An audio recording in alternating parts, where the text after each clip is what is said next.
So if you were to give advice to other B2B marketers out there that are building their strategic plan, what would you tell them to put on their roadmap that they're probably already not thinking about, or maybe thinking about, but you would highly recommend that they get involved in?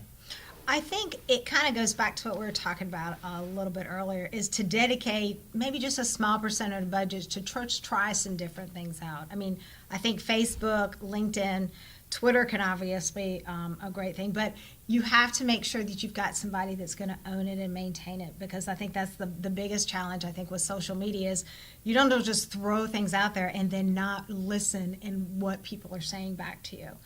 Make sure you have people that are dedicated to monitor it. Intercept anything that might be a negative connotation or a negative. And what do you comment. do in that scenario?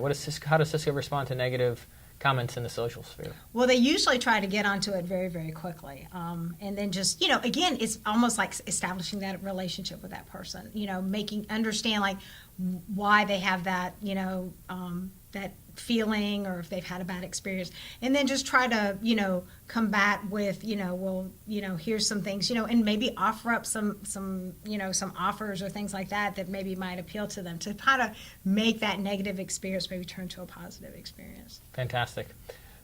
So what I heard was pilots is a big thing, but then the maintenance and management of these programs to make sure that you give them a chance for success and you actually stay on top of them. Right. I mean, you need to give it a little time. It's not something you just throw out there for a week and say, oh gosh, this isn't working.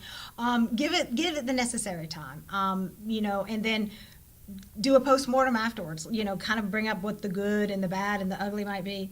See if there's maybe things that you might want to tweak. Maybe you might want to retry it again. Maybe there was things, this happened, but let's try it again and see if it might work. So, don't necessarily think something might be dead because it wasn't successful. Maybe look at ways that you might be able to do it a little bit better. Maybe try it in a different setting or maybe a different time frame. Sure. I love the notion of, testing, iterating, and testing for success.